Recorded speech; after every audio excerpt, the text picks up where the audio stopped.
Pada pagi Minggu Paskah, tanggal 11 April tahun 1971, saya bangun pagi-pagi sekali dan merasakan rumah yang tidak biasa tenangnya. Ada 3 kamar tidur di lantai atas dan sebuah kamar mandi. Kamar tidur orang tua saya, kamar tidur kakak laki-laki saya, dan kamar tidur saya yang saya bagi dengan adik laki-laki saya dan anggota keluarga terbaru kami. Dia baru berusia 5 bulan, lahir pada November tahun 1970. Tempat tidurnya berada di samping pintu kamar saya agar dekat dengan pintu kamar orang tua saya yang berada tepat di luar kamar saya. Saya sangat bersemangat saat bangun pagi itu karena malam sebelumnya ibu saya membicarakan tentang berburu telur Paskah dan permen yang akan kami dapatkan saat kami bangun. Kami juga membantu menghias telur Paskah yang akan kami cari. Saya ingat betapa menyenangkannya Paskah tahun lalu bagi kami anak-anak. Jadi saya tidak sabar menunggu ibu bangun dan membawa kami turun untuk mendapatkan permen. Saya berjalan menuju pintu gerbang di pintu masuk kamar dan mencoba mendengarkan gerakan di kamar orang tua saya yang menandakan bahwa ibu sedang bersiap untuk membangunkan kami. Tetapi masih tenang, jadi saya pikir saya bangun terlalu pagi dan memutuskan untuk kembali ke tempat tidur dan hanya menunggu.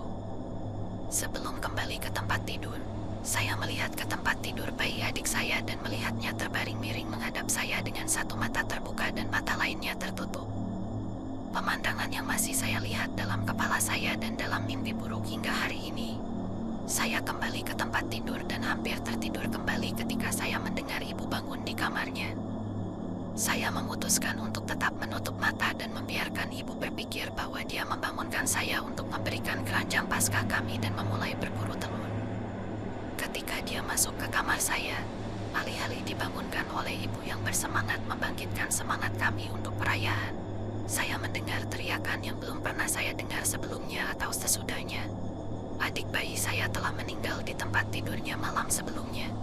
Karena saya masih terlalu muda untuk benar-benar memahami apa yang terjadi, saya masih memikirkan permen dan berburu telur. Ibu benar-benar histeris, bisa dimengerti, yang membuat pagi itu menjadi peristiwa paling traumatis dalam hidup saya. Sulit sekali melihat ibu dalam kondisi seperti itu. Karena trauma pagi itu, saya memblokir ingatan ini selama waktu yang sangat lama. Ketika saya mengingatnya kemudian dalam hidup saya menyadari bahwa ini mungkin penyebab dari apa yang akan terjadi di rumah itu. Suara pintu yang menutup itu keras dan mengejutkan saya, tetapi tidak menakutkan bagi saya karena saya pernah melihat pintu bergerak otomatis sebelumnya di supermarket. Pada waktu itu, saya tidak tahu bahwa itu adalah sesuatu yang perlu ditakuti.